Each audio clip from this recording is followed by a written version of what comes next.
Get rich के एक और स्पेशल एपिसोड में आपका स्वागत है। और आज मेरे साथ एक बहुत ही खास मेहमान जुड़ने वाली हैं। जी हाँ, स्टॉक मार्केट्स में जीनियस की कैटेगरीज में एक नाम देवीना मेहरा का है। फर्स्ट ग्लोबल की फाउंडर और चेयरपर्सन। आइए उनसे बात करते हैं। और Devina ji, first of all welcome to India. आप दुबई से, आजकल आप दुबई में सेटल्ड हैं, हाँ वहाँ जी। से आप यहाँ पर आई और मेरे शो में आपने पार्टिसिपेट किया, उसके लिए सबसे पहले तो बहुत बहुत शुक्रिया आपका। शुक्रिया अनुज। तो ये जो शो है हमारा गेट रिच, इसमें हम थोड़ा सा बात करते हैं मार्केट फिलोसफी की, थोड़ा पर्सनल लाइफ की, थोड़े लाइफ लेसन्स की, थोड़ा सा कोशिश करते हैं कि उसको थोड़ा सा इजी रख सकें, क्योंकि टेलीविज़न के जो हमारे कॉन्स्टेंट होते हैं वो यहाँ पर अप्लाई नहीं होते, स्पेशली टाइमिंग्स के। तो देविना मैम, सबसे पहले मैं शुरुआत करूँगा। क्या आप बचपन से ब्रिलियंट स्टूडेंट रही हैं? क्योंकि आपका आईआईएम का ट्रैक रिकॉर्ड और यूनिवर्सिटी का ट्रैक रिकॉर्ड हमको सबको बताया। आईआईएम में आप गोल्ड मेडलिस्ट थे, कॉलेज में शायद आपने 8 गोल्ड मेडल जीते थे। तो थोड़ा अपने बारे में बताइए, क्या बचपन से आप एक टॉप स्टूडेंट रही थी? हाँ, ये बात तो है अनुज। बचपन से पढ़ाई में तो अच्छे ही रहे थे। और जबकि मैं क्लास में सबसे यंगेस्ट ही थी, क्योंकि एक बार डबल प्रमोशन मिला था। तो वो क्लास 1 में हम्म, जहाँ 6 साल के बच्चे होते हैं, वहाँ मैं 4.5 साल की थी। हाँ। तो और पढ़ाई में तो अच्छा किया थ्रू आउट, ये तो है। ओके, तो कंसिडरिंग जिस टाइम पर आप ग्रो अप कर रही थी, वैसे तो खैर हिंदुस्तान में आज भी शायद ये प्रिवेल करता है, क्या एक थोड़ी सी दिक्कत होती थी एक फीमेल स्टूडेंट होकर? आप कंसिस्टेंटली टॉपर रहती थी, तो कहीं ना कहीं कुछ दिक्कतें फेस करनी पड़ती थी आपको? देखिए, स्कूल तो मेरा गर्ल्स स्कूल था। हम्म, और 10th तक भी, और 12th में दूसरा स्कूल था, लेकिन वो भी गर्ल्स स्कूल ही था। तो यूनिवर्सिटी तक तो कोएड में नहीं थे। और कुछ हद तक मुझे ये भी लगता है कि मैं इसकी हिमायती हूँ कि गर्ल्स स्कूल में पढ़ने की। क्योंकि जब आप गर्ल्स स्कूल में होते हैं, तब कोई आपको ये नहीं, आप कभी दिमाग में भी नहीं आता कि आप मैथ्स नहीं कर सकते, साइंस नहीं कर सकते, हम्म, लीडरशिप नहीं है, या आप चीज़ें ऑर्गेनाइज नहीं कर सकते, क्योंकि आप सब कुछ कर ही रहे हैं। कभी हम्म, किसी ने ये सवाल ही नहीं उठाया कि आप कर सकते हैं या नहीं। तो वो एक अच्छा माहौल रहता है, जहाँ आप में एक तरह से शायद मेरे घर का माहौल तो उस तरह का नहीं था, लेकिन बहुत सारी लड़कियों के लिए घर का माहौल तो होता ही है, जहाँ लड़कियों को उतना महत्व नहीं दिया जाता। तो स्कूल में तो कम से कम वो पूरा खुल के सामने आ सकती हैं, तो वो मेरे ख्याल से तो अच्छा ही रहा। तो कोविड के बजाय आप कहेंगे कि गर्ल्स स्कूल में पढ़ाया ज़्यादा अच्छा रहेगा? हाँ, बिल्कुल। मेरा मेरा ये मानना है। हाँ। और फिर जहाँ यूनिवर्सिटी में तो खैर कोएड था, वहाँ तो टॉप किया। वहाँ तो शायद उतना नेगेटिव फीलिंग नहीं थी, लेकिन आईआईएम में जब टॉप किया, हम्म, पहले वर्ष में ही जब सब लोग एक ही सब्जेक्ट्स लेते हैं, उसमें हम्म, टॉप किया, तो लड़कियां तो बहुत खुश थीं। हम्म, लड़कों को बुरा लगा कि लड़की कैसे आगे निकल गई। तो ये सोच तो है, हम्म, अभी तक भी मेरे ख्याल से पूरी तरह तो नहीं गई है। हम्म, और उस समय तो मुझे लगा था कि लड़की लड़का का बात ही क्यों आती है, ये हम्म, तो इस अचीवमेंट में तो उसका कोई जेंडर एग्नोस्टिक है। हम्म, लेकिन अब मैं वो लड़की वाला चीज़ थोड़ा हाईलाइट करती हूँ, क्योंकि जो यंग लड़कियां हैं, यंग विमेन हैं, उनके लिए ये रोल मॉडल होना चाहिए। तो इसलिए मैं अभी हम्म, थोड़ा सा एम्फसाइज करती हूँ इस चीज़ को। जब when I was growing up, मेरे लिए तो लगता था ये हम्म। इररिलेवेंट है। ओके, क्योंकि आईआईएम में क्या ट्रेडिशनली जो टॉपर्स थे वो ज़्यादातर बॉयज़ रहते थे? क्या एक ये धारणा बन गई थी कि ऐसे में एक लड़की ने आके कैसे टॉप किया?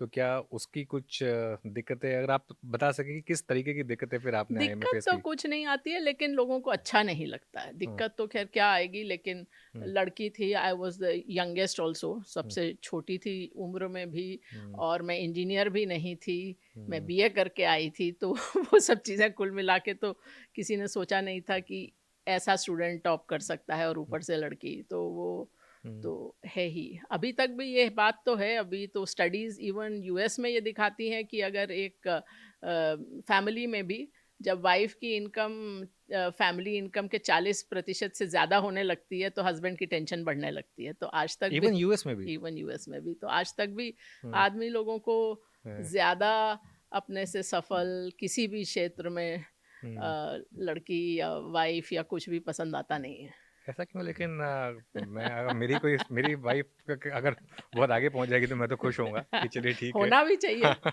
होना भी चाहिए, हाँ, लेकिन ऐसा है नहीं। हाँ, हाँ, हाँ। तो ये, क्या इसकी वजह से आप थोड़ा सा एक फेमिनिज्म, क्योंकि आपकी ट्वीट्स वगैरह में भी काफ़ी झलकता है, और मैं कहीं आपका एक इंटरव्यू सुन रहा था, आपको दिक्कत आती है अगर व्हाट्सएप में कोई भी इवन सेक्सिस्ट जोक भी शेयर हो जाए तो आपको बहुत बुरा लगता है उसकी वजह से? नहीं, बहुत बुरा नहीं लगता, हर बार मैं कहती भी नहीं हूँ, लेकिन जब बार-बार ऐसा होता है तो फिर एक आध बार कह देती हूँ। तो फेमिनिस्ट का जहाँ तक सवाल है अनुज, मैं इन्वेस्टिंग के लिए कहती हूँ फर्स्ट प्रिंसिपल्स थिंकर, बट मैं तो बचपन से ही फर्स्ट प्रिंसिपल्स थिंकर रही हूँ। तो हुँ, मुझे तो 10 साल 11 साल की उम्र में भी आई वाज़ अ फेमिनिस्ट, तो हुँ, उस समय तो थोड़ा ज़्यादा मिलिटेंट थी आज से। अगर मैं वो हुँ, मतलब 10 साल से लेके अपनी हाँ, टीनेज देखूँ हाँ, तो पेपर में, मैगज़ीन में कहीं भी कोई चीज़ मुझे हुँ, सेक्सिस्ट लिखती लगती थी तो मैं हुँ, तो फटाफट लेटर टू द एडिटर लिखती थी। हुँ, उसमें काफ़ी सारे छपे भी, काफ़ी पे कंट्रोवर्सी भी होती थी। हुँ, और लेकिन मुझे लगता था कि जैसे कि मुझे बचपन से ही था कि शादी के बाद मैं नाम नहीं चेंज करूँगी, कन्यादान नहीं होगा मेरी शादी में, ये सब तो मुझे बचपन से ही था कि ये हुँ, तो मतलब इसमें मुझे कोई लॉजिक नज़र नहीं आती कि अपना नाम क्यों चेंज करना चाहिए और ये हाँ, सब हाँ। तो वो चीज़ें तो शुरू से ही थी। नहीं, नहीं, बिल्कुल एक्चुअली सबको फेमिनिस्ट होना चाहिए। मैं तो ख़ैर खुद बिल्कुल। मैं एक चीज़ कहूँगा कि लाइफ़ में पिछले 2-3 साल में जो एक चीज़ मैंने सीखी है कि feminism is a good trait जो लोगों में होना चाहिए। फेमिनिज्म का तो मतलब ही अनुज खाली ये है कि सब लोग बराबर हैं। बिल्कुल। फेमिनिज्म का ये मतलब नहीं है कि आप एंटी मैन हो या ऐसा कुछ नहीं है, पर हुँ, सब लोग बराबर हैं, हुँ। इतना साधारण सी बात है। देवीना मैम आप एक चीज़ कहेंगी कि हमारे देश में अनफॉर्चुनेटली पता नहीं मुझे वर्ल्ड वाइड क्या ट्रेंड है। जैसे मैं अपनी ऑडियंस देखता हूँ स्टॉक मार्केट से रिलेटेड मेरा पूरा कंटेंट होता है। 94% मेन है, 6% विमेन है। क्या इसको चेंज होने की ज़रूरत है आपके हिसाब बिल्कुल से? चेंज होने की ज़रूरत है। मेरे लिए तो ये एक तरह से कॉज़ है जिसके लिए मैं बार-बार बात भी करती हूँ, हुँ, वीडियो भी बनाती हूँ, लोगों को समझाती भी हूँ हुँ, कि अ, जो फीमेल ऑडियंस है, चाहे लड़कियाँ हों, बड़ी उम्र की औरतें हों, किसी भी उम्र की औरतें हों, मैं देखती हूँ कि लोग अपना फाइनेंस खुद नहीं मैनेज करते। हुँ, ये महिलाओं में ये धारणा रहती है कि हम ये नहीं कर सकते। एक हुँ, तो ये रहती है कि हमारे जो परिवार के पुरुष हैं उनको हमसे ज़्यादा आता है, जबकि बिल्कुल। वो बात सच कई बार होता है, सच है भी नहीं। जैसा मैं हमेशा बोलती हूँ, confidence does not equal competence. हुँ, तो आपका हस्बैंड या फादर या भाई जो अगर बोल रहे हैं कि उनको आता है, ज़रूरी नहीं कि उनको पहली बात है आता ही हो। बिल्कुल। और अगर जो आपको सीखना है, अब सीखने के बहुत सारे साधन हैं, आप सीख सकती हैं, वो एक बात है।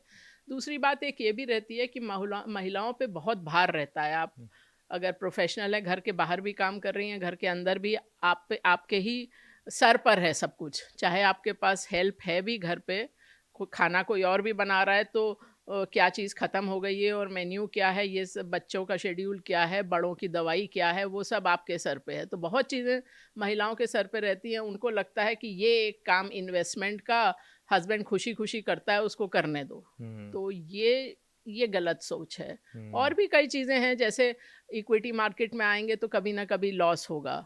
अब महिला वो लॉस करेगी तो घर वाले बोलेंगे तुम तो बेवकूफ़ थी, तुमको आता नहीं था, क्यों हाँ, किया? हाँ, जबकि हस्बैंड अगर लॉस करता है तो पार्ट ऑफ द बहुत गेम। हाँ, हाँ, हाँ, हाँ, बहुत बार वाइफ़ हाँ, क्वेश्चन भी नहीं करती है कि हाँ, घर की शांति भंग होगी। हाँ, तो ये बहुत सारे मोस्टली मेंटल बैरियर्स हैं, आपके बिल्कुल। दिमाग के बैरियर्स हैं।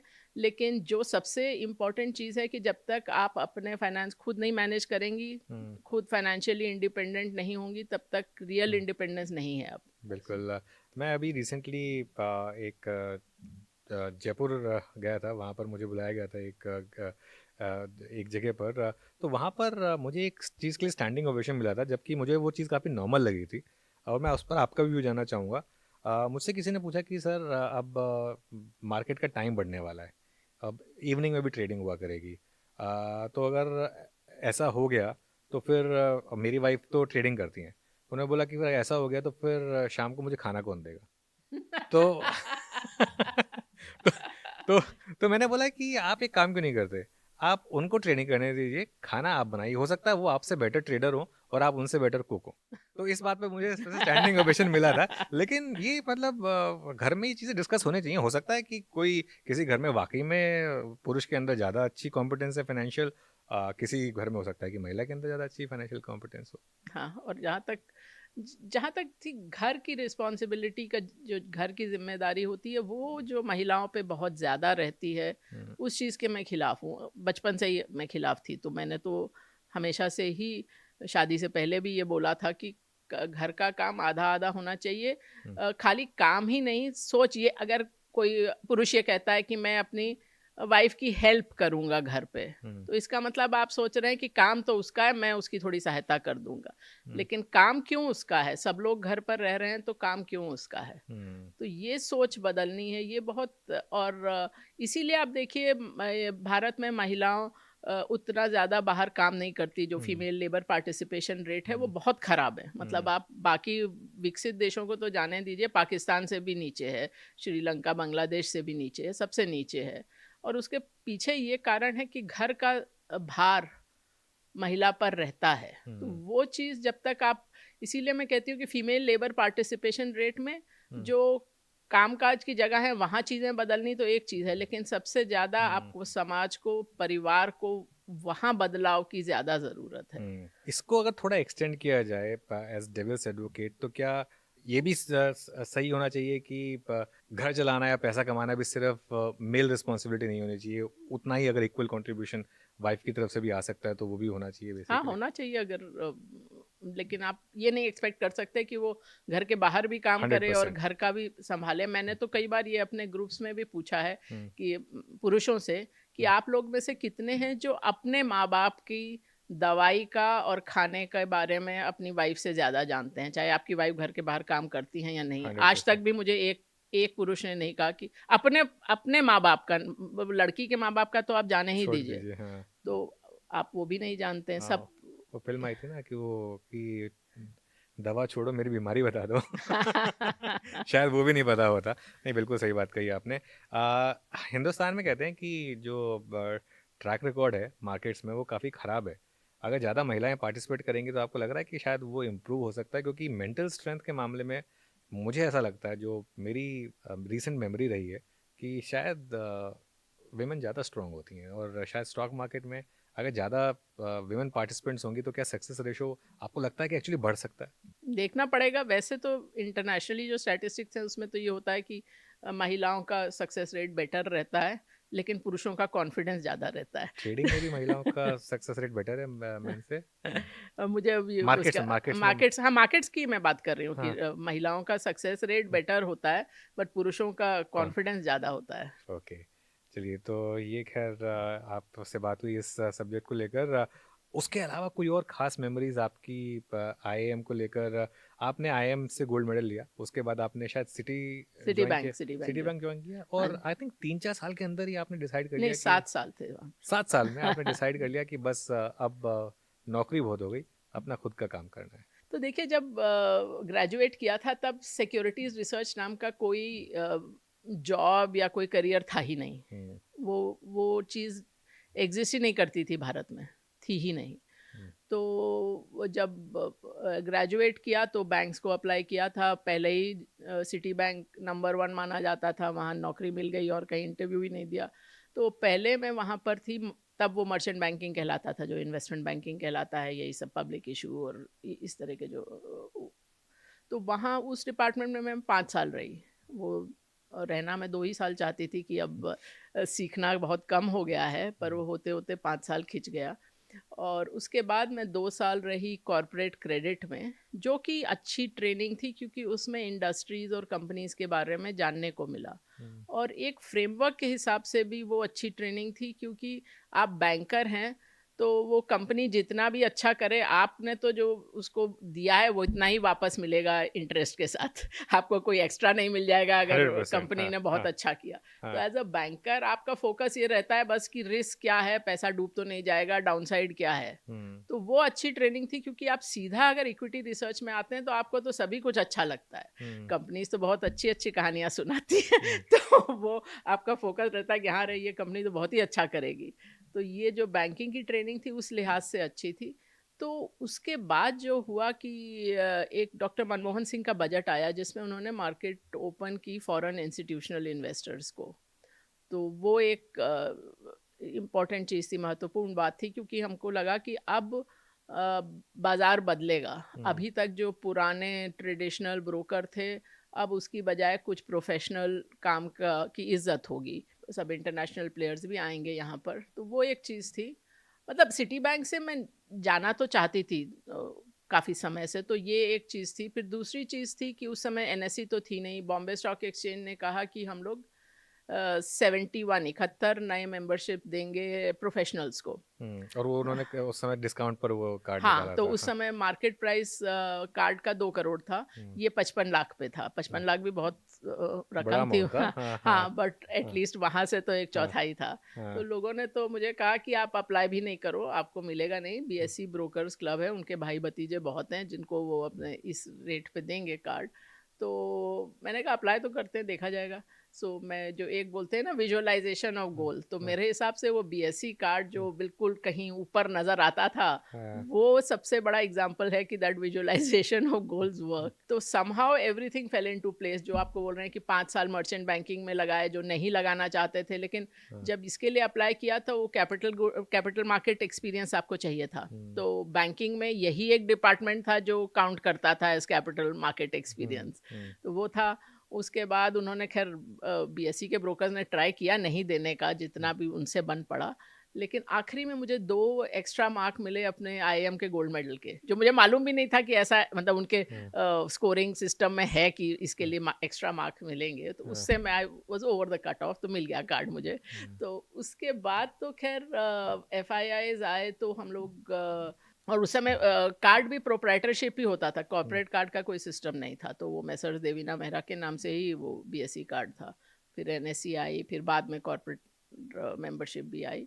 तो उसके बाद 90s में तो इंस्टीट्यूशनल ब्रोकिंग का काम था। लगभग सभी फॉरेन इंस्टीट्यूशन से ही हमारा डीलिंग था, हम्म, इंडियन से काफ़ी कम ही था। तो वो 90s भर वो रहा। तब सिक्योरिटीज रिसर्च का नया ही डिसिप्लिन था, किसी को ना मार्केट में मालूम था ना कंपनीज में मालूम था ऐसा। हम्म, ये आप एनालिस्ट मीट तो जाने दीजिए या इन्वेस्टर रिलेशंस डिपार्टमेंट तो जाने दीजिए, बहुत सारी कंपनी से फ़ोन करो कि मिलने आना है, वो लोग सीधा ही मना कर देते थे। हम हम्म, लोग को नहीं मिलना, क्यों मिलें, आप हमारी एनुअल रिपोर्ट देख लीजिए, बहुत से बहुत एजीएम में आ जाइए।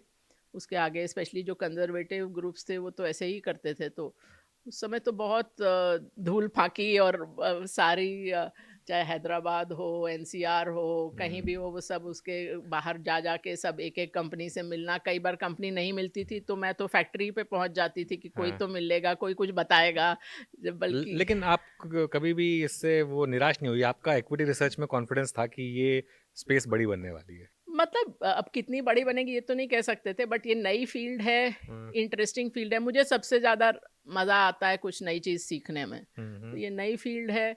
और फॉरेन इंस्टीट्यूशंस के साथ फॉरेन ब्रोकर्स भी आए थे यहाँ। तो मुझे पहले तो लगा कि अब ये लोग 50 साल से 100 साल से अमेरिका में कर रहे हैं रिसर्च, तो इनको बहुत आता होगा। पर मैंने जो पहली कुछ रिपोर्ट्स देखी, मैंने कहा ये तो बेकार है, इसमें मुझे मुझे हाँ ना मतलब इनका हाँ जो लिख रहे हैं उसमें ना मज़ा हाँ आ रहा है, हाँ ना कंटेंट अच्छा है, तो हाँ इसको तो जाने दीजिए। फिर मैंने तो किताबों से ही पढ़ना शुरू किया। कई हाँ बार तो यहाँ तक कि मैं जो अपने इंस्टीट्यूशनल क्लाइंट से उनसे भी पूछती थी कि वैल्यूएशन की अच्छी किताब बताओ, डिस्काउंटेड कैश फ्लो समझने के लिए अच्छी किताबें बताओ। तो वहाँ से मैंने तो पूरा अगेन फर्स्ट प्रिंसिपल से सीखा। बचपन से आप काफ़ी रीडर, काफ़ी स्ट्रॉन्ग रीडर रही हैं। हाँ, 4 साल की उम्र से। हाँ, तो 4 साल की उम्र से आपने हाँ, हाँ, बुक्स, हाँ। तो क्या मतलब बर्थडे पे भी आप बुक्स ही माँगती थी? हमेशा बर्थडे पे वो एग्जाम में टॉप करने का, हर चीज़ का मेरे लिए तो किताबों के अलावा आज तक भी। मेरा तो अभी पिछले बर्थडे पे मैंने अपने सब गेस्ट को भेजा कि या तो गिफ्ट ना लाओ, अगर लाना ही है तो तो बुक्स लाना, बुक्स लाना। चाहे पढ़ी हुई किताब घर से ले आओ हाँ, लेकिन हाँ। तो तो मैं कहीं पढ़ रहा था कि अगर किसी की वीडियो लाइब्रेरी उसकी बुक लाइब्रेरी से छोटी है तो मतलब उसके साथ दोस्ती मत रखो। मानती हैं आप इस बात को? तो वीडियो कितनी बुक्स हैं आपके पास? अब तो काफ़ी कुछ किंडल पे लेते हैं। हाँ, तो but even 10 years ago I think जब एक बार कैटलॉग कराया था तो 2000 के करीब किताबें तो थी घर पे। पढ़ी हुई किताबें नहीं, 2000। सब सब पढ़ी नहीं थी। अभी अभी भी हमेशा आप खरीदते ज़्यादा हो, हाँ, पढ़ते कम हो। हाँ, कई बार लगता है कि अभी जब तक इसमें से आधी पढ़ नहीं लें और किताब नहीं खरीदेंगे, पर वो टेम्पटेशन रहता है। कोई बोलेगा अरे बुक फेयर है तो लगता है चलो चलते ही हैं और हाँ, कुछ ना कुछ ले ही लेते हैं। हाँ। तो इवन स्कूल में भी होता था कि वो जो होते हैं ना ऐसे कि if you win a lottery या तो आप क्या करेंगे, तो मेरे लिए तो 2 ही चीज़ें होती थी बुक्स। कि बुक्स एंड ट्रैवल। ओके। हाँ, कि बुक्स एंड ट्रैवल। हाँ, बस। ट्रैवल भी आपको मतलब अभी भी शौकीन है आपको, आप ट्रैवल के? मैं तो शौकीन तो हूँ, लेकिन जब से मेरी बेटी हुई मेरा हाँ, ट्रैवल बहुत कम हो गया। तो हाँ, लास्ट 20 साल कहें तो हाँ, एकदम मैं जो इतनी छुट्टियां मनाने से एकदम ही कम पे आ गया। बिल्कुल। आपकी डॉटर ऑब्वियसली काफ़ी प्यारी डॉटर, लेकिन वो स्पेशल नीड्स जी। किड, तो उससे आपने क्या सीखा और उसके साथ उनके साथ क्या बॉन्डिंग है आपकी? बॉन्डिंग तो बहुत स्ट्रांग है। मैंने तो बहुत साल उसके लिए कोई हेल्प भी नहीं रखी, तो मैं खुद ही उसकी देखभाल करती रही जब तक हम्म, वो 13-14 साल की थी। तो उसका मतलब ये था कि कई साल थे मैं जहाँ घर से निकली ही नहीं। एक हम्म, तरह से आप कह लीजिए तो मैं घर से ही काम करती थी और उसकी देखभाल करती थी। और ऐसा था कि मैं हफ्ते में समझ लीजिए 2 घंटे के लिए बाहर जाती थी, एक लंच के लिए, इस बस इतना भर। तो और उसको लेके बहुत तरह के ट्रीटमेंट्स के लिए सारी दुनिया घूमी, तो उस हिसाब से तो क्या ट्रैवल किया, चाइना, यूक्रेन, 2 बार 6-6 महीने यूएस में रहे, और यूएस में भी मेन सिटीज़ में नहीं, एकदम रिमोट जगहों पे।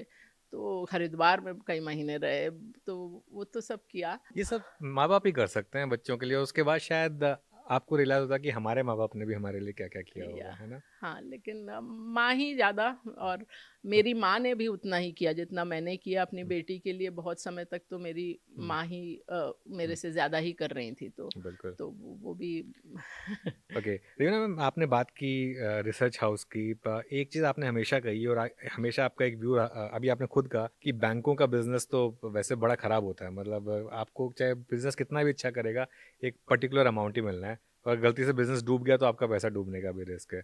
लेकिन इसके बावजूद जो आपकी सबसे ज़्यादा चर्चित रिपोर्ट रही वो थी एच बैंक पर। मेरे ख्याल से शायद पहली कवरेज थी वो एच बैंक पर, और आपने तब शायद आर्नल्ड का एग्जाम्पल हाँ, यूज़ वो किया था। उसके कवर पे एक बेबी की फ़ोटो थी हाँ, कि यहाँ पर है वो अभी। ये हाँ, आईपीओ के लगभग 1 साल बाद की रिपोर्ट है, तो हाँ, उसमें एक बच्चे की फ़ोटो है बेबी की कि हाँ, ये यहाँ पर है, और फिर आर्नल्ड श्वार्ज़नेगर था कि यहाँ होगा, हाँ, this is where it will be. हाँ, so yes, but see banking as a business, banking या लेंडिंग का कोई भी बिजनेस आप देख लीजिए, उसमें एक फंडामेंटल चीज़ है कि आपकी नेगेटिव सरप्राइज ही आएगी, हुँ, पॉजिटिव सरप्राइज का स्कोप उससे बहुत कम रहता है। हुँ, और बाहर बैठे आप जज नहीं कर सकते हो कि कब आएगी, किस चीज़ में आएगी नेगेटिव सरप्राइज, क्योंकि आपको मालूम नहीं कि हुँ, कौन सा लोन खराब होगा या हुँ, किस टाइप के लोन खराब होंगे, आपको बाहर बैठे क्रेडिट बुक नहीं मालूम है। तो वो एक चीज़ है। ऑफ कोर्स एचडीएफसी बैंक के टाइम एक अलग चीज़ थी कि 100% शेयर पीएसयूज़ के पास था।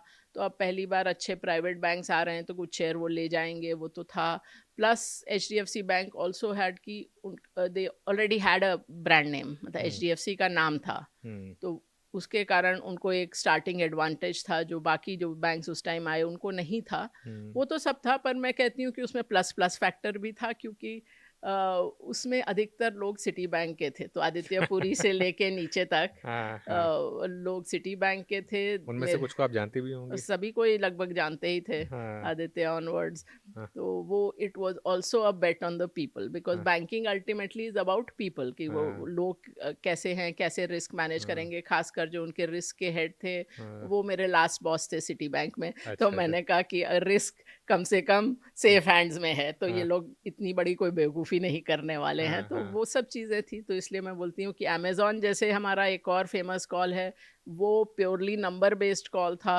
यहाँ थोड़ा आपको पास एक्स्ट्रा इन्फॉर्मेशन भी थी, क्योंकि आप बैंकिंग में भी देखें, आई मीन लोग बोलते हैं कि एचडीएफसी बैंक और कोटक महिंद्रा ने इतना पैसा बना के दिया, पर उस समय कितने, उस समय से लेके कितने लोगों को बैंकिंग लाइसेंस मिले जो डूब गए। आई मीन बिल्कुल, टाइम्स बिल्कुल, bank, Global Trust Bank, Centurion, even Yes Bank for yes that bank matter, को, हाँ, हाँ, हैड हाँ, went through such a big hmm, problem.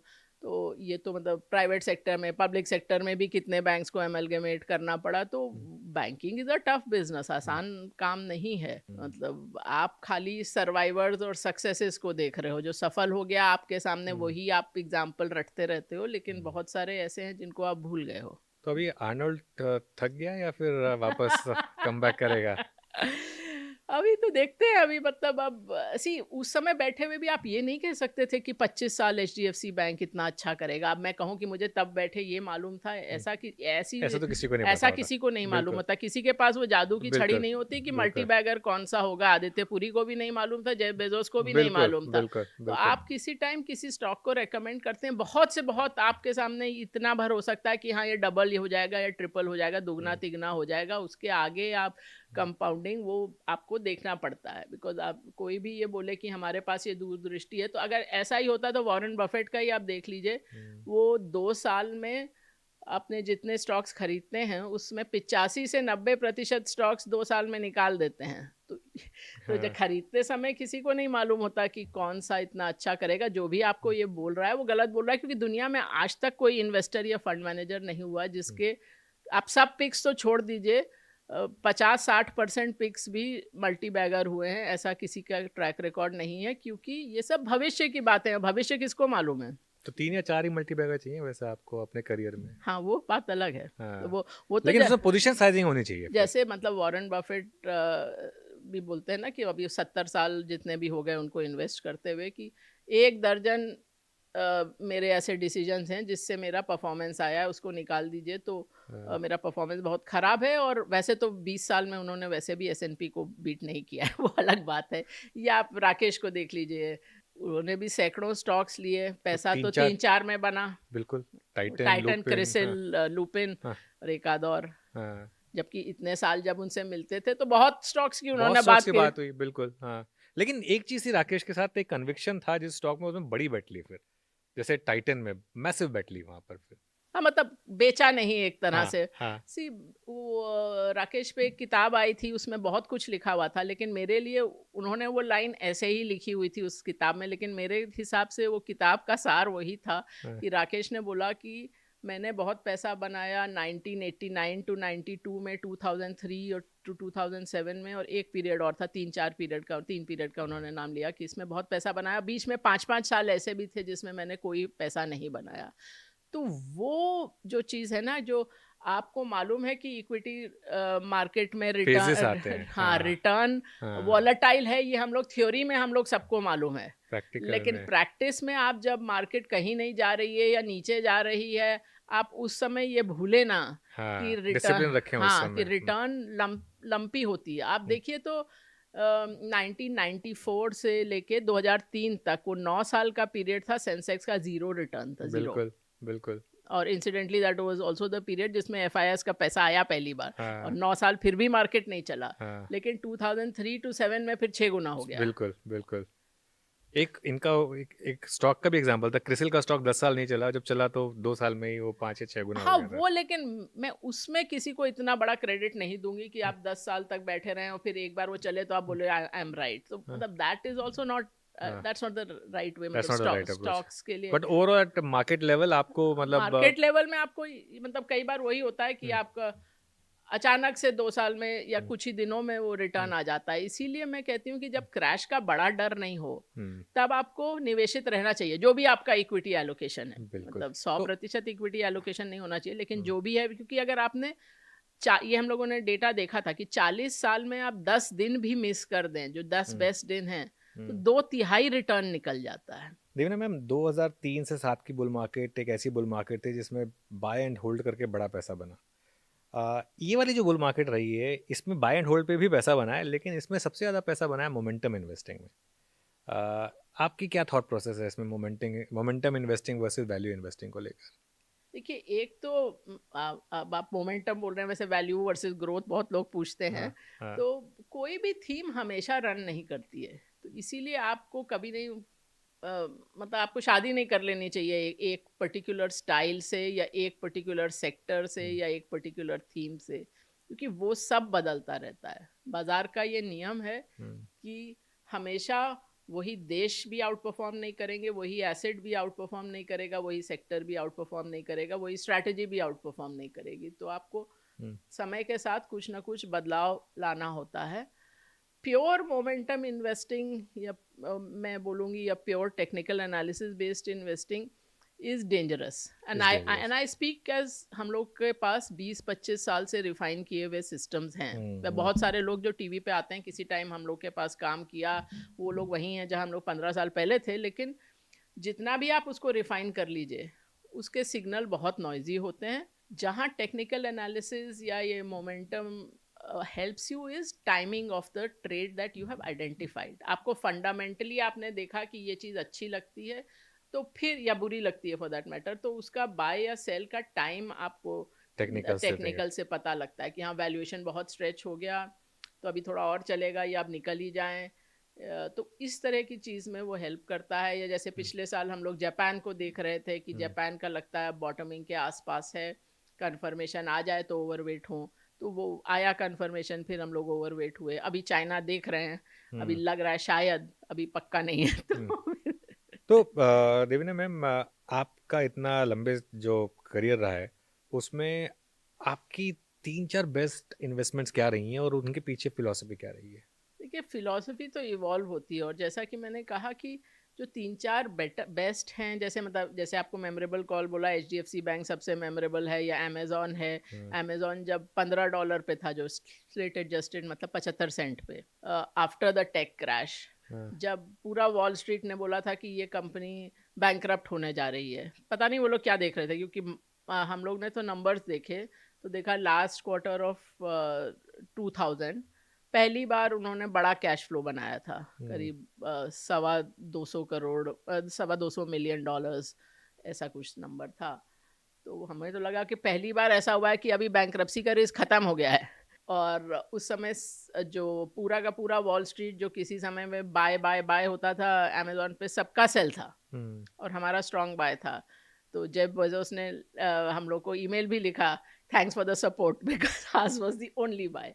तो ऐसे तो मतलब आप पिक कर सकते हैं। कई बार तो ऐसा भी होता है कि आपने पैसा काफ़ी बनाया, जो कि गलत ही चुनाव किया स्टॉक का, जो आपने लॉजिक सोची थी वो उसमें से कुछ भी नहीं हुआ, स्टॉक भी गिर भी गया, आप किसी कारण से निकल नहीं पाए, और उसके बाद वो 100 गुना हो गया। हम्म। तो तो हमेशा मैं ये कहती हूँ कि आखिरी में रिजल्ट क्या निकला, और आपका जो डिसीजन मेकिंग या निर्णय का जो प्रक्रिया थी, वो दोनों अलग अलग चीज़ें हैं। कोई तो चीज़ आउटकम से प्रोसेस को आउटकम नहीं से, जज हाँ, करिए।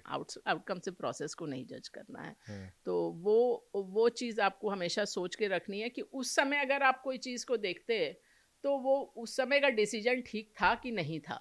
जैसे 100%। कि आप अभी भी देख लीजिए, जो सारे सक्सेसफुल स्टॉक्स हैं यूएस में, उसमें बहुत सारे, टेस्ला, amazon, एग्री। एप्पल, सब कोई ना कोई टाइम ऐसा आया कि वो बैंकरप्सी के करीब थे। हम्म। तो आप ये नहीं कह सकते कि जिसने उसमें इन्वेस्ट नहीं किया, मौका था, नहीं इन्वेस्ट किया, तो वो तो बड़ा बेवकूफ़ है। मेटा भी आधा हो गया था लिस्टिंग के बाद एक बार के हाँ, लिए। हाँ। हाँ, हाँ, तो ये हाँ। एप्पल तो आप समझिए आईपीओ के 17 साल बाद तक ज़ीरो रिटर्न पे था, 20 साल बाद तक भी 3% कंपाउंडिंग दिया था, जिस समय ट्रेजरीज ही 7-8% देते थे।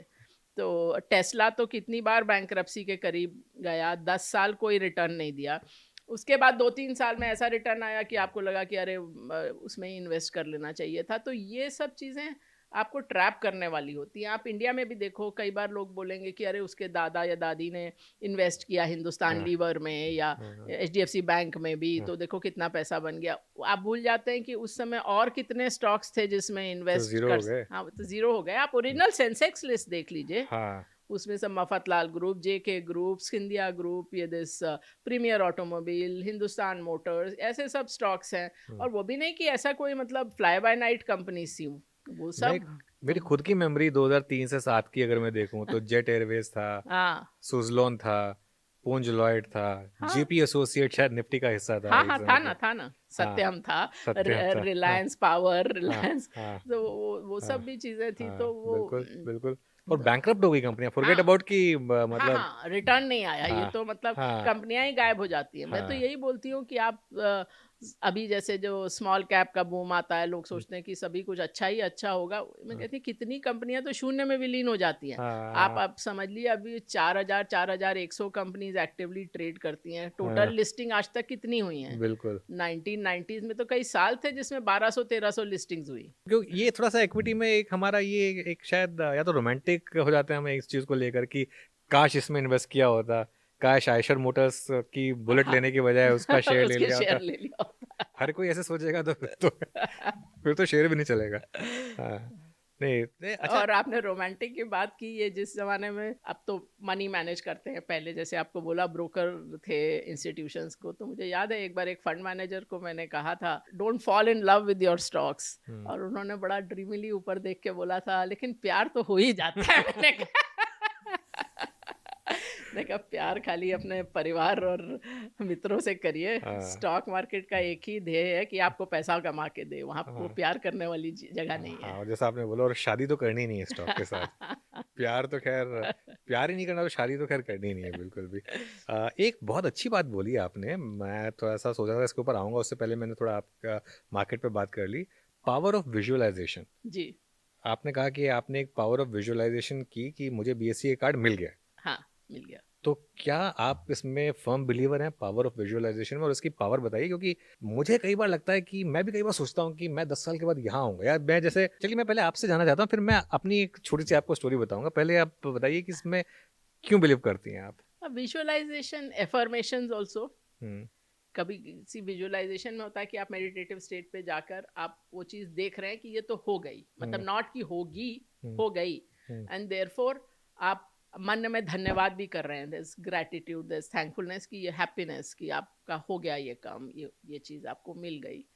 तो वो दैट इज़ वेरी पावरफुल। वो बहुत और किसी भी चीज़ के लिए, हम्म। हेल्थ के लिए, किसी भी चीज़ के लिए, और एफर्मेशन भी उसी तरह की चीज़ होती है कि ये हो गया, मतलब। Hmm. And always in all these things you don't start with the negative. जैसे आपके सिर में दर्द है, तो ये आप नहीं विजुलाइज या एफर्म करेंगे कि मेरे सिर में दर्द नहीं है। हम्म। आप बोलेंगे मेरा सिर ठीक है, क्लियर है। हम्म। क्योंकि अगर आप बोलते हैं सिर में दर्द नहीं है, तो आप वो सिर का दर्द ही पे फोकस कर रहे हैं। हम्म। या आप सपोज आप पे डेट है, तो आपको लग रहा है कि मैं कैसे इसको चुकाऊंगा, तो आप बोलेंगे डेट नहीं है, तो वो ठीक नहीं, बिकॉज फिर आप वो डेट पर ही फोकस कर रहे हैं। आप बोल रहे हैं मेरे जीवन में बहुत कुछ है, अबंडेंस है, बहुत हम्म। पैसा है मेरे पास। That's the way to do it. तो हमेशा यही सोचना है, हमेशा पॉजिटिव सोचना है, हमेशा पॉजिटिव कभी सोचना है। नेगेटिव नहीं सोचना है। हाँ, नेगेटिव नहीं सोचना है। हाँ। नेगेटिव सोच के तो, अगर आज की है भी अगर लाइफ में कुछ नेगेटिव और आप उस पर फोकस कर रहे हैं, तो फिर तो हाँ। लाइफ वैसे ही जाएगी। और हाँ। इसीलिए मैं बोलती हूँ, एक संक कॉस्ट का भी कॉन्सेप्ट होता है हाँ। कि आपने अभी तक जो खो दिया, चाहे वो हाँ। पैसा हो चाहे टाइम हो, हाँ। कि आपने मतलब किसी चीज़ में हाँ। बड़ा पैसा खो दिया, हाँ। या आपने किसी रिलेशनशिप में बहुत साल लगा दिए, दशक भी लगा दिए, और हाँ। अब आप बैठ के खाली सोचते रहे कि मेरा तो इतना पैसा चला गया, या मेरे इतना टाइम चला गया उस इतना टाइम रिलेशनशिप में। चला गया, तो आप बाकी का टाइम भी खराब कर रहे हैं ना। अपना जो लाइफ का बाकी बचा है वो भी खराब कर रहे तो हैं। मैंने अगर पिछले लाइफ के 15 साल किसी चीज़ में लगा दिए, हाँ। और अगर उससे आउटकम अच्छा नहीं आया, तो उसके बारे में नहीं सोचना है। हाँ, उसके बारे में नहीं, वो संक कॉस्ट है, वो गया, वो तो गया। अब आपको सोचना है कि अब मैं आज अपना समय या अपना पैसा या अपना फोकस कहाँ लगाऊं। अगले 15 साल के लिए हाँ, कहाँ लगाऊंगा, कहाँ है ना? लगाऊं। अब वो हाँ। जो गया वो तो चला ही गया। तो वो हाँ। मुझे एक बार, वो तो मार्केट की ही बात थी, उसी हाँ। से मुझे ये बात, मतलब संक कॉस्ट तो खैर एमबीए में भी पढ़ाया जाता है। हाँ। हाँ। बट मेरे एक मतलब मैं उनको बड़ा भाई समझती हूँ। हाँ। कुछ साल पहले, काफ़ी साल पहले की बात है, उनकी वाइफ ने काफ़ी बड़ा लॉस किया मार्केट में। हाँ। बोलते हैं अब मैं इस पे सोचता रहूं, हाँ।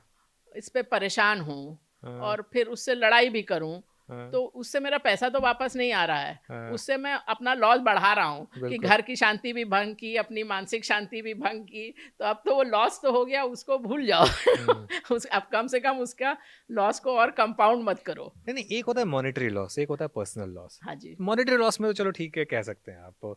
पर्सनल लॉस में भी क्या यही फिर फिलोसफी रखनी पड़ेगी?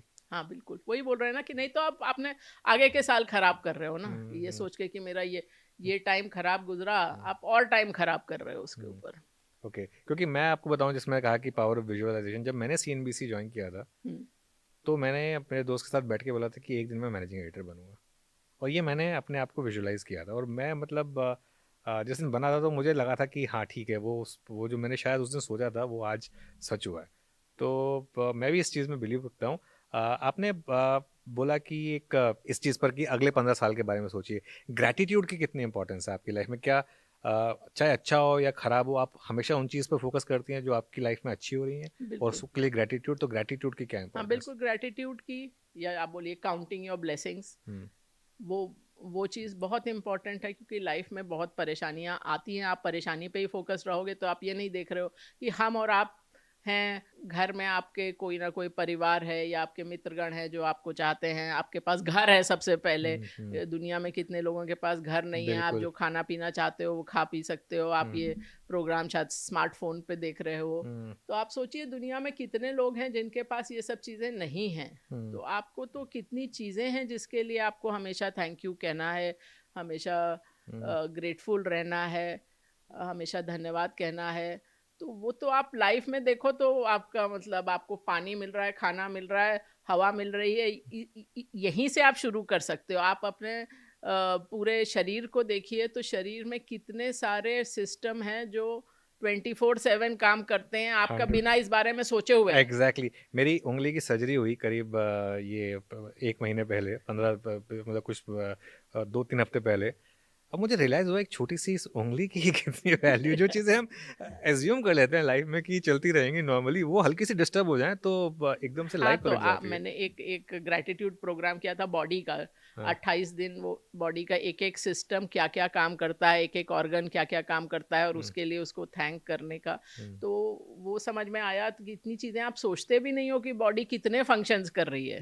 ये चीज़ें मार्केट में भी हेल्प करती हैं क्या, थोड़ा ग्रेटिट्यूड रखना और इन सब चीज़ों को थोड़ा सा पॉजिटिवली सोचना? हाँ, पॉजिटिवली सोचने का मतलब ये नहीं कि आप अपना दिमाग बंद कर लें और बोले कि जो मैंने स्टॉक खरीदा है वो वही, अच्छा ही हाँ हाँ हाँ, करेगा। नहीं नहीं, बिल्कुल, वो हाँ वो मतलब नहीं है। हाँ तो हाँ। आपको हमेशा ऑब्जेक्टिव रहना है हम्म, और वही कि आप जो पीछे बीत गया उसमें नहीं फँस के रह जाइए कि हम्म, मैंने तब ये सोचा था कि ये स्टॉक बहुत अच्छा है, मुझे उसमें बिल्कुल हाई कन्विक्शन, ये भी एक हम्म, मैं बोलूँ तो बड़ा ट्रैप है हाई कन्विक्शन हम्म, है, तो मैं रखे रहूँगा या रखे रहूँगी चाहे हम्म, वो गिर गया है, मैं और खरीद लूँ नीचे। तो ये सब चीज़ this is not what I mean. तो हम्म, मतलब वो gratitude is overall ki yes my portfolio is doing well, as I said ki it doesn't have to come from that particular stock. See, hmm, any of these goal visualization, you realize it doesn't have to come the way you think it will come. So जैसे कि अगर आपको for example आप जा रहे हैं अपने boss से इंक्रीमेंट मांगने, अब आप विजुलाइज कर रहे हैं कि हाँ बॉस ने मुझे इंक्रीमेंट दे दिया, हम्म, बट आपका एक्चुअल अगर आप सोचें तो वो आपका ऑब्जेक्टिव नहीं है। आपका ऑब्जेक्टिव है कि आपके पास इतना पैसा होना चाहिए, वो कहीं और बिल्कुल, से भी आ सकता है। बिल्कुल। तो आप जो आपका आखिरी का ऑब्जेक्टिव है आप वो सोचिए हम्म, और हो सकता है वो मतलब जो विश्व की शक्तियां हैं वो आपको कहीं और से वो चीज़ ला के दें। Power of universe. हाँ, तो हाँ जैसे मतलब ये बीएससी कार्ड था, पहले मैं विजुअलाइज़ कर रही थी कि इंटरव्यू में इतने मार्क्स आएँगे, ये आएँगे, हाँ, वो आएँगे। देन आई रियलाइज़ कि ये तो नहीं है, अपने को तो खाली बीएससी कार्ड चाहिए ना। हम्म, उस लिस्ट पे टॉप भी नहीं करना है। हम्म, वो 71 लोगों में उसमें मेरा नंबर 69 था, हम्म, बट मुझे तो उसमें खाली कट ऑफ के ऊपर जाना था ना। हाँ हाँ, तो इसलिए आप उस पर फ़ोकस रखिए कि एक्चुअल में ऑब्जेक्टिव क्या है। बिल्कुल। और बिल्कुल सही बोला आपने। वैसे अप्रेजल टाइम चल रहा है अभी तो पता नहीं, पावर ऑफ विजुअलाइजेशन में बिलीव करते हैं और शायद एक पॉजिटिव ही निकल कर आए यहाँ से। एक चीज़ जो मैं और आपके साथ डिस्कस करना चाह रहा था, ये जो आपने इतनी बातें की, आपकी लाइफ में कोई मेंटर है क्या, कोई लाइफ कोच है क्या, और उसकी कोई वैल्यू होती है लाइफ में क्या, आपकी लाइफ में है उस चीज़ की वैल्यू? मैं तो बोलूँगी किताबें हैं। ओके। मतलब ऐसा more than any particular person से भी कभी कभी कोई चीज़, जैसे कि मैंने अभी आपको बताया कि मेरे जो बड़े भाई समान हैं उनसे ये चीज़ सीखी, ऐसे तो हाँ आप सीखते हैं। हाँ, और स्कूल कॉलेज आईआईएम हम्म, में बहुत सारे हम्म, गुरु रहे। हम्म, और अभी मैं देखूं किताबों में तो सबसे बड़े गुरु मेरे लिए डैनियल कहनामान रहे, बिकॉज वो जो वैल्यूएशन वगैरह समझना तो एक चीज़ होती है, लेकिन सबसे ज़्यादा कि आपका दिमाग ही कहाँ आपको मिसलीड करेगा, हम्म, वो चीज़ समझने में वो और भी लोगों की किताबें पढ़ी, बट सबसे ज़्यादा डैनियल kahneman। बट मैं एक चीज़ और बोलूँगी कि आप चाहे किसी को गुरु माने या किताबों को ही माने, हम्म, आप किसी का भी कोई भी चीज़ पढ़ के ऐसा नहीं कि 100% वो ठीक ही है और उसको आपने घोल के पी लिया। ओके। हमेशा उस चीज़ को क्वेश्चन भी करिए कि ये क्या सचमुच में ऐसा होता है? क्या मेरे एक्सपीरियंस में मैं इसको देखूं तो ये बात सही है, ये मेरे अनुभव में ऐसा ही होता है कि कुछ और होता है? हम्म, तो जैसे कि जब मैंने 90s में शुरू किया तो वो एफिशिएंट मार्केट थ्योरी होती थी कि बाजार में जो भाव है वही सही भाव है। बिल्कुल बिल्कुल। मतलब सारी यूनिवर्सिटीज़ में पढ़ाई जाती थी अमेरिका की। पर मैंने कहा कि अगर वहीं तो अपॉर्चुनिटी है, हाँ, वहीं तो अपॉर्चुनिटी है हाँ, अगर नहीं उसके। मतलब नॉट ओनली दैट, हाँ अगर आप देखें तो किसी भी स्टॉक का एक क्वार्टर में भाव 50% इधर का उधर हो जाता है, तो वो प्राइस एफिशिएंट था 50% नीचे वाला या हाँ ये प्राइस एफिशिएंट है, नया हाँ न्यूज़ नहीं आई है कोई, फिर भी हो हाँ जाता है। हाँ, तो अगर आप उस समय वो कैपिटल एसेट प्राइसिंग मॉडल होता था कि ये बीटा है, ये है, वो है, बट आप कैलकुलेट करें तो बीटा हर स्टॉक का हर पीरियड में अलग ही अलग होता है, तो कौन सा बीटा करेक्ट है? तो ये सब चीज़ें मतलब आप सब चीज़ को क्वेश्चन करिए। मैं हमेशा अपने एनालिस्ट को बोलती हूँ कि अगर मुझे तुम फार्मूला का डेरिवेशन नहीं बता सकते तो वो फार्मूला मत यूज़ करो, बिकॉज फिर तुमको समझ में नहीं आया कि वो फार्मूला कर क्या रहा है। हम्म। और आप मॉडल कोई बना रहे हो तो उसके एजम्पशंस क्या हैं, उसके लिमिटेशन क्या हैं, हम्म। आपको वो समझना है। नहीं तो आप एक चीज़ के एक फाउंडेशन के ऊपर आप बड़ा बड़ा महल बना दोगे, पर आप समझे ही नहीं कि उसमें क्या चीज़ है और क्या चीज़ नहीं है। तो देवना मैम, आपने इतना कुछ अचीव किया लाइफ में, अब आप क्या विजुलाइज कर रही हैं अगले 10-15 साल के लिए? आपको क्या अपने अपने लिए क्या विजुअलाइजेशन है आपके लिए? देखिए, एक तो है कि ये सबसे अच्छी बात इस करियर की जो मुझे लगती है कि वो 30-35 साल बाद भी आप हर दिन कुछ सीखते हैं। नया आप सीखने को ये मिलता नहीं है। कह सकते कि मुझे सब आ गया, हम्म। अब मुझे मार्केट आती है, अब हम्म। मुझे मालूम है क्या होगा। हाँ। वो स्थिति ना है ना कभी हो सकती है। बिल्कुल बिल्कुल, तो हाँ। वो सबसे एक्साइटिंग चीज़ रहती है। हम्म। तो बिजनेस भी बहुत इवॉल्व किया, जैसे कि आपको बोला कि पहले तो ब्रोकिंग और इन्वेस्टमेंट बैंकिंग साइड थी, फिर अब एसेट मैनेजमेंट है। एसेट मैनेजमेंट में भी अब आर्टिफिशियल इंटेलिजेंस और मशीन लर्निंग वाला सिस्टम है, हम्म। जो कि एक नया स्टेप था। Globalising was a new step 25 साल पहले 1999 में। इंडिया तो छोड़िए, एशिया में भी किसी फर्म ने नहीं सोचा था कि हम लोग यूएस और यूके और ये सब जगह जाएं, मतलब लंदन स्टॉक एक्सचेंज, एनएसडी। तो वो तो बहुत सारी चीज़ें की हैं, बट मेरे लिए हमेशा रहता है कि can I do a good job, मैं इसका अच्छा कुछ कर सकती हूँ कि नहीं। ग्लोबलाइजिंग में से नंबर 1 थे, सबसे पहले थे। तब लोगों ने सोचा कि नहीं हो सकता, वो किया। पीएमएस लॉन्च करने में एक तरह से आखिरी में लॉन्च किया, 20 हम्म। साल पीएमएस लाइसेंस होते हुए नहीं लॉन्च किया, क्योंकि था कि ये ऐसी कोई चीज़ हो जिसमें प्रेडिक्टेबिलिटी रहे। तो वो हम्म। जब विद द सिस्टम आई तो तब किया। तो अभी तो मतलब एसेट मैनेजमेंट में तो आप सोचिए, तो अभी तो स्टार्टिंग ही है, बहुत हम्म। लंबा उसमें है। ये आपने जो पॉइंट बोला है, मैं थोड़ा सा अब इसके ऊपर आना चाहता हूँ क्योंकि लास्ट पार्ट है अब हमारे शो का। भारत में पिछले 3 साल में बहुत बड़ा जंप आया है। एसेट मैनेजमेंट की आपने बात की, ऑलमोस्ट हर कोई अब इन्वेस्ट कर रहा है। म्यूचुअल फंड के साइजेस देखिए आप किस तरीके से बढ़ जी। रहे हैं, डायरेक्ट इन्वेस्टिंग के साइजेस देखिए। क्या ये हम उसी फेज में जा रहे हैं जो यूएस करीब 30-40 साल पहले था, या जापान जो था? क्या हमारी मार्केट अब उसी तरीके से एक्सपोनेंशियल ग्रोथ दे सकता है, और क्या इस तरीके के सेक्टर्स फिर जो फाइनेंशियलाइजेशन वाले हैं वो आउट परफॉर्म कर सकते हैं यहाँ से? देखिए, ओवर टाइम तो बढ़ेगा ही इन्वेस्टमेंट। और जापान का एग्जांपल तो मत ही दीजिए कि नहीं 30 नहीं साल वो नहीं मार्केट नहीं, मैं कह कहीं नहीं मैं गई। उस वाले फेज की बात नहीं कर रहा हूँ, लेकिन उससे पहले जो फेज आया था हाँ, जिसमें बहुत शानदार ग्रोथ रही थी। हाँ, नहीं तो वो तो उसके बाद वही बोल रहे हो, हाँ, शानदार ग्रोथ के बाद 30 साल हाँ, कहीं नहीं गया। मार्केट ने रिटर्न नहीं दिया। बट कई लोग मानते हैं कि ऐसा रिस्क है इंडिया में भी कि बहुत अगले 10-15 साल मैसिव ग्रोथ रहे उसके मार्केट में, उसके बाद शायद कुछ सालों तक कहीं ना जाए। इतना भविष्य किसी ने नहीं देखा, नहीं इसीलिए देखा। मैं तो कभी 1 साल का प्रिडिक्शन भी नहीं देती हूँ, कभी नहीं। हाँ। और वो और मैं तो 30 साल से नहीं देती हूँ। पिछले साल डैनियल कानामान की बुक पढ़ी थी, तो उसमें उसके लिए उन्होंने वर्ड यूज़ किया था, ऑब्जेक्टिव इग्नोरेंस। हाँ। कि जो चीज़ आपको यही नहीं कि नहीं मालूम है, मालूम हो भी नहीं सकती है, हाँ। उसके बारे में कॉन्फिडेंस से बोलना, उससे बड़ी बेवकूफ़ी कोई नहीं है। हाँ। तो जहाँ तक भारत का सवाल है, सी भारत का एक पूरा दशक रहा, जैसे पहले की हम लोग बात कर रहे थे वो 94 टू 2003, वैसा एक 2010 से 20 का दशक रहा, जब आपको रिटर्न नहीं मिली। 10 साल में आपका 100 रुपये खाली 230 रुपये हुआ, जो लगभग एफडी में भी हो जाता। हाँ। जबकि आप 1980 में जैसे देखें तो 100 रुपये 10 साल में 700 हुआ। तो इतना बड़ा गैप, वो 2010 और 20 का जो अंडर परफॉर्मेंस था, उतना बड़ा गैप वहाँ क्रिएट हुआ, उसके कारण मार्केट चल रहा है। आप उसके लिए कारण देख रहे हैं, वो अलग बात है। जैसे जहाँ तक ये है कि ज़्यादा सेविंग्स आएंगी ओवर टाइम इनटू मार्केट्स, वो तो होगा, बट वही बात नहीं है। बेसिक है कि मार्केट ट्रेंड लाइन से बहुत नीचे चला एक पूरा दशक, तो अब आपके पास रूम है थोड़ा चलने का। अब वो कहाँ तक चलता है, कब तक चलता है, वो तो अनफोल्ड होगा तो देखेंगे, क्योंकि जैसे कहा मैंने, भविष्य तो किसी ने देखा नहीं है। तो यही एक फंडामेंटल चीज़ है मार्केट की, कि आप कोई भी चीज़ 100% इससे नहीं कह सकते कॉन्फिडेंस से।